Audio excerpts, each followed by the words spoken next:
Hi everyone, I'm Girish Agarwal. Welcome back to my channel. This is the second part of my interview with Mr. Joey Thurman, a Hollywood fitness celebrity. He is known as the best trainer of Chicago.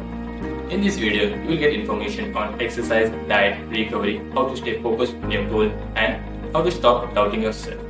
If you find my video useful and informative, please hit the like and the subscribe button. You can follow me on Instagram. Thank you. That what kind of diet does a sportsman, means an athlete like me, as I'm a cricketer, what kind of diet I need to follow? So, does it make more sense for you to be more lean or to have more muscle?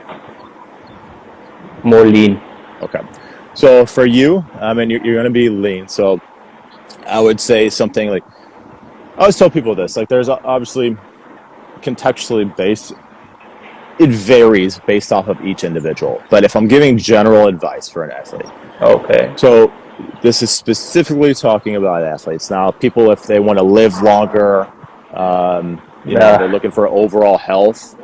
This is a little bit different. So we're looking for athletes here, and you always got to think about the context. Because I could say one thing and be like, well, what about this person?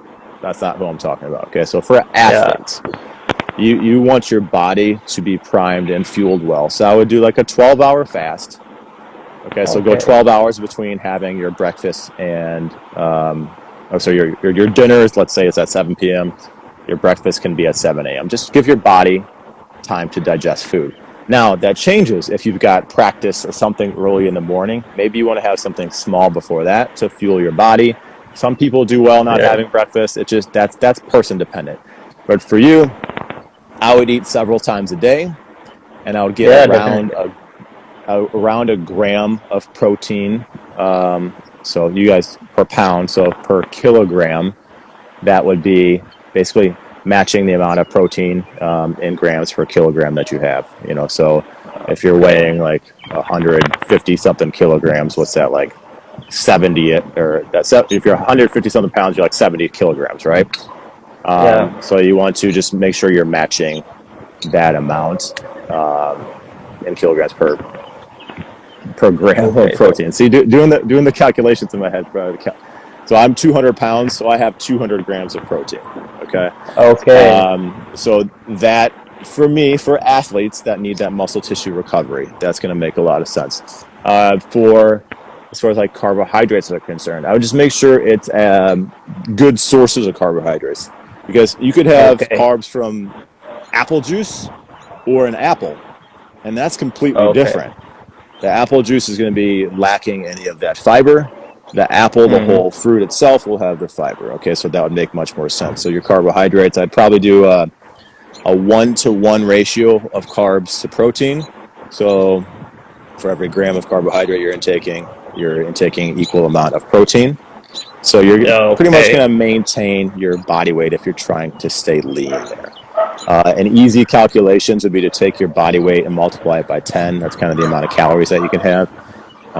There's all sorts of different things that you can do to check your calories, but don't be afraid of carbohydrates if you're an athlete, because those will help your body use them as energy right away and very fast and readily available.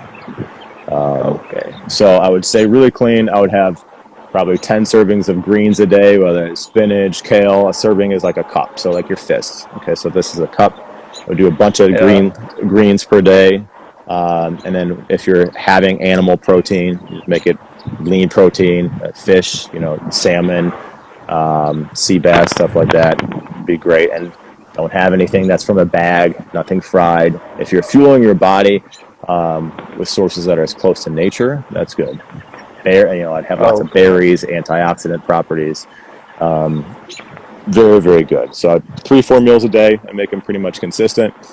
And then if you're having practice or you're weight training, then for an athlete's concerned, you want to have your meal pretty much right after your training to make sure your body's recovering. For the average individual who's just looking for average aesthetics or just to be healthier, it doesn't really matter that much to have that food right away. But for an athlete, specifically for training, you want to intake those calories right away. Okay. So, what kind of exercise can I do to avoid injuries? Because as an athlete, there are many injuries in the field. So what kind of exercise I can Yeah, do? so it kind of goes back to when I was talking about controlling the negative. So you want to think about how your body is. Where are you overloading? A lot of people have bad posture, right? So they're like this, okay? So what happens here, all of these muscles are shortened and they're over contracted and they're tight. These muscles here will Yeah. be lengthened and they're Yes. not on. So you would need to Okay. focus more on the areas that are lengthened so we get these stronger. So all of a sudden that pulls Yeah. that back because eventually this is going to overload and it causes like AC joint injury or some sort of shoulder injury. Same thing with your legs. If you're not working your hamstrings, the back part of your legs, your hips or the smaller muscles, even your calves, something's going to take over. It's called regional Yeah. interdependence. So some area is going to start hurting that might not even be related. Maybe your back hurts, but it could be related to weak hips. So say don't make sure that if you focus on the small muscles too, and just look at your body and see where you're overcompensating. If you're rounded forward, this is probably tight, so I would stretch this out, foam roll this out, then do more like retraction stuff. That's really going to help where you're doing rows Okay. or back motions, okay? Most people don't do enough hamstrings, the back part of their legs. So if you're controlling down, making sure those hamstrings are contracting and overloading, then that's really going to help. Those isometric exercises, the holding squats, those will really help as well. So you just really got to be careful. And if something is painful or tight, don't work through it. Try to stretch. Okay. Foam rolling is great. Cold shower, ice bath. Don't try to over medicate. There's a time and place for taking some sort of medication, like ibuprofen in the States. I don't know what you guys have, but some sort of anti-inflammatory. There's a time and place for that, but really try to make sure that yoga would be great. Adding yoga, especially Okay. for an athlete, especially for a cricket athlete, doing yoga once, twice a week. And you want to make sure that you're limber and some mobility work. That will help tremendously. So you could do a weight training session or, practice and then do 20, 30 minutes of yoga afterwards. That will help release any tight tissues. Massage, getting a massage once a week, that'll help. But foam rolling, massage, stretching, yoga, and just being aware of your body and just taking a look at it and seeing like if you've got a weak chest, pulled shoulders forward, just make sure you work on everything else. Make sure you work on your hamstrings, your glutes, your butt. Make sure your butt is really strong too. That will help protect a lot of the lower body. Okay. So let's get to the next question.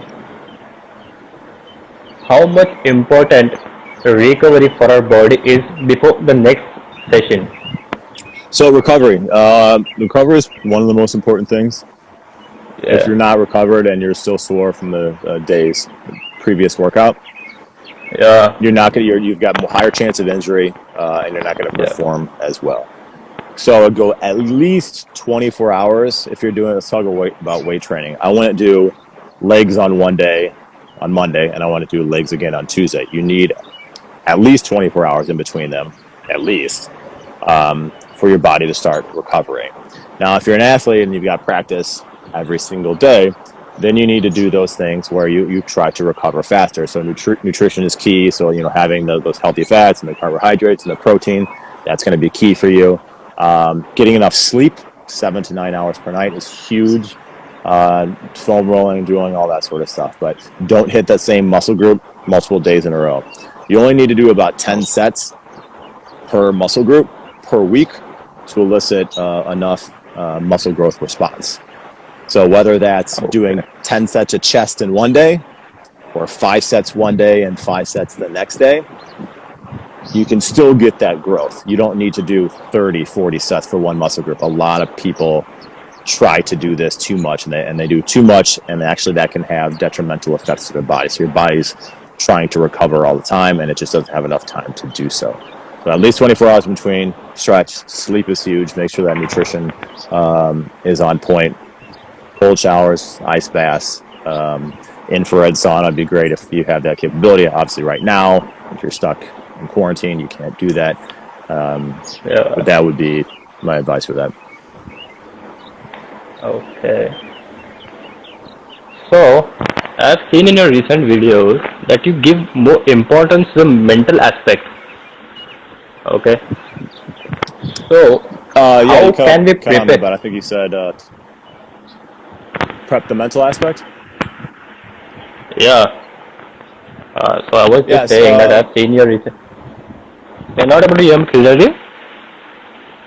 Now Hello? yeah. Yeah. So I'm talking about the mental aspect that I've seen in your recent videos. You focus more on the mental aspect I've seen. So what can, I'm going to say, how can we prepare our mind to do workout on a regular basis for a particular year? What happens is we do workout for 2 months and after the whole of the year gets wasted. So what you want to say upon that? Focus on what you want, what your goals are, what you want to achieve. Because what's going to get you the results isn't that one hard workout, that 1 week of working out. What's going to get you results is consistent effort over a long period of time. It's taken me a long time to develop the certain body that I want, or even if I feel like I'm slacking off for a while, I've got to get back on board. So focus on what you want and what's going to get you there, and how bad you're going to feel for not doing it. Maybe you work out for 2 months and all of a sudden you stop for 3 months and you're like, oh, I just wasted that entire 2 months. Focus on that. Focus on how bad you're going to feel for stopping the workout. Like, oh, if I would have just stopped, if I wouldn't have just stopped, I would have just kept going. Don't stop. Like, it's that simple. So focus. If you're going to eat something bad and you feel guilty about it, you eat some fried food, whatever it is, you're like, oh, I really shouldn't have did that. Okay, now keep that feeling in your head. Keep how bad you felt in your head for eating that shit food or not doing your workout. Maintain that. And the next time you want to put that in your mouth, you want to skip your workout, focus on how bad you felt. Sometimes focusing on the bad can be positive. Oh, that was something new. Yeah, so in today's world, lots of people get depressed for many reasons. Yeah. So how would you like to tell them to tackle that depression and come out of it? How to get out of like a depressive state? Yeah. Yeah, so I mean that's tough because I mean I suffer myself from in and out of going in depression, and before I used to kind of avoid my feelings, and now I really focus on it. So if I've got a bad day, I own it. Like I'm feeling bad, I'll tell my wife and say, hey, I'm not feeling good today. I'm having one of those bad days. It's not you. Just acknowledging it and acknowledging those moments. Maybe it's an hour, maybe it's a day, maybe it's a week. And sometimes we have it. We can't be happy 24 hours a day, 7 days a week, 365 days a year. We just can't. And acknowledging that and understanding that you're having that moment right now is going to help you absorb it and just be one with those feelings and then move on. Talk to somebody, whether it's husband, wife, sister, brother, whatever. I have a therapist friend that I call, when I'm feeling that way, or even text. I'm like, hey man, I feel like shit today. And then give me some advice. So just use those resources around you. And that will help you. And sometimes, honestly, sometimes it won't. But eventually doing this over and over and over again, you're really going to hopefully get out of that funk much faster, because you will go back into it. Once you fix your depression, it's not gone. It's going to come back, but hopefully it doesn't come back for as long, or it's not as severe. And there are things that happen in our lives that of course will throw you, like maybe a loved one dies or someone's sick. Like that sucks. It is. It's just horrible. And sometimes we just have to have those bad moments and days. You've got to own it. Don't shy away from it. I guess that's my advice right there. Okay. So I want to ask you one more question, that how we can stop doubting ourselves. Oh man, that's a big one. It's a good question. So, I have what's called imposter syndrome. So I don't know if you've heard about this, but there's a professional, her name's Brene Brown, and she talks about this all the time. And imposter syndrome is basically you always think you're not good enough for whatever's coming to you. Me going on TV or me writing a book, like, why me? Why am I good enough? I'm an imposter. I don't actually know what I'm talking about. But I think that's a good thing. Because if we're starting to doubt ourselves, like, oh, wait a minute, okay, I'm going to doubt myself, so I'm going to go through, I'm going to read that extra book, I'm going to prepare more for this TV segment, I'm going to prove to myself that I belong here. So I think that's a good thing. So it's once again taking that negative and just spinning it, and just changing the language and where you're at in life, and really taking every opportunity. And I try not to say no to a lot of things, like saying yes to you. Like, I could have just been like, no, dude, I'm not doing that. It's a Saturday. But, like, who knows? Maybe 10 years from now, like, you're a world famous cricket player, and you're like, that one time I interviewed Joey Thurman. Cool, dude. Like, awesome. I would definitely play for cricket India. Yeah, if I play cricket for India, I would definitely tell it. That's the thing. Like, what if you would call it, give back or anything? Just everybody is where you were at some point. There's no overnight success stories. It's not possible. Like, very, very small, a few people maybe, like, if they want to be an actor and your mom and dad are, Hollywood actresses and actors, probably a little easier. Or Bollywood, like, so maybe easier. But still, they had to work. They had to develop their craft. Nobody handed them that. So always just realize, like, everybody, wherever, if you see somebody and somebody's watching me, like, I want to be where he's at. I had to claw. I worked 7 days a week for almost a year to get my clientele built up. I busted my ass to get on TV. I wrote a book in 4 months, and I wrote it through Christmas and all the holidays, where I was fighting with my wife because she's like, can you just stop writing the book? Like, I got to get this done. Everybody has been down, and that helps me, and that hopefully that helps everybody else too. You know what, the thing which I love about you is you show what you are. You don't fake. You don't show off. That's a great thing I love about you. Well, thanks, buddy. Well, I appreciate you taking the time. I got to run, but if you need anything else, send me a note. Anybody watching right now that's just joined, I'll put this up on my story so people can watch it for 24 hours. Okay. Okay. Actually, you have only called me. Upload you at my story, brother.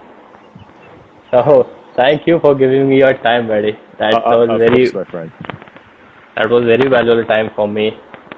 So let's end it up. Well, hopefully you're a professional cricket player after all this. Yeah, definitely. You are a celebrity. And if you are telling me like that, so I will definitely become one day. Visualize it. Oh. Visualize it. Yeah. All right, brother. Take care. Yes, bro. Bye. See you.